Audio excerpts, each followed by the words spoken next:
ওরে এত বড় লাউ আপা আপনাদের কাছে? এই লাউটা প্রথম হয়েছে বুঝছো, নতুন লাউ। আর শোল মাছ জানান দেবো তোমরা জন্য লাউটা রাখা হয়েছে না, তোমরা আইছো। আর আজকে এই লাউটা সবাই একসাথে মিললে এই লাউটা খাওয়া হইব। তো ছিলেন ছিলেন এই লাউটা সিঁড়ি খিবেতে হাত দিয়ে ছিলেন কি করবেন? আল্লাহ কষ্ট হয়েছে জিততে। দেখো কত সুন্দর লাউ, দেখছো কত বড় লাউ আল্লাহ। হাতের জিনিস কেমন সুন্দর। হ্যাঁ এটা কি আমাদের জন্য রেখে দিছিলেন? হ্যাঁ এটা যখন হয়েছে তোমরা আসবা শুন, এটা আর কাই নাই হয়েছে যে আমরা সবাই একসাথে। দেখি তো লাউটা কচি নাকি?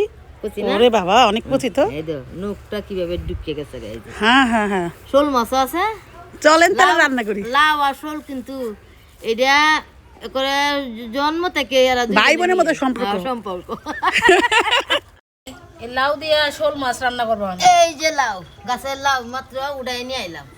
এখন এই শোল মাছ দেয়, এই লাউ রান দিয়া সবাই একসাথে আমরা মজা শিং করে মাছ খাবো। দিয়ে ডাটা রান্না করবাম। হ্যাঁ, আর এই যে গরু মাংস শুকনা শুটকি, এই যে শুকনা শুটকি, এই যে বোনা করবো। দেখি কেমন হয়েছে এটা।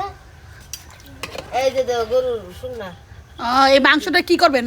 এটা সেচ্চা ফাটা কুলে সেচ্চা পরে আমার পেঁয়াজ পাতা রসুন চামিচটা দিয়া রয়েছে, আমি লাউটা এটা টাইনালে বুনার মতো করো হইব। আচ্ছা আচ্ছা। আর তুমি কি রান্তাছো? শাক দিয়ে বল মাছ আর শাক এদিকে দিয়ে শিং মাছ শিং মাছ বল মাছ সব মিলে সব একসাথে। আমার দুপুরে এত খাওয়া খাইলাম, তারপরও আপা আবার বিকালের জন্য কত কিছু রান্না করতেছে। আমি আসলে হ্যাঁ খাই ভাই আইছো, আমার অনেকদিন লাগবে পরে না। আইছো।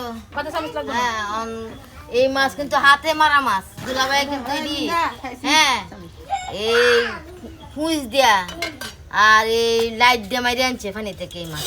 বাবা রে দেখেন কিভাবে এই লাউ লাউ কাটতাছে। কিভাবে বানাইতেছে দেখো। খুব সুন্দর করে লাউটা কাটতাছিস। টাটকা লাউ গাছ থেকে নিয়ে আইছি, এই যে টাটকা লাউ সেই কেমন সেই সুন্দর। হ্যাঁ। চামিচ দিয়ে লাউ কাইটা ফেলতেছে, হেভি সুন্দর হইতেছে তো। হ্যাঁ এটা মেশিন ভালো।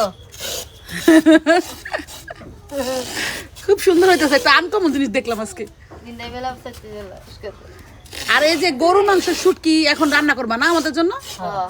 আজকে দুপুরে এত কিছু খাইলাম, মুরগির মাংস, বোয়াল মাছ, শুটকি, 2-3 রকমের শুটকির ভর্তা ভুনা, তারপরে মাছের ভুনা, তারপরে এখন আবার কত কিছু রান্না করতেছে। আসলে আমার আপা অনেক কিছু পারে রান্না করতে। আর আমরা শাক সবজির ক্ষেত আছে, কিছুক্ষণ পরে আমরা আবার শাক সবজি তোলা যায়।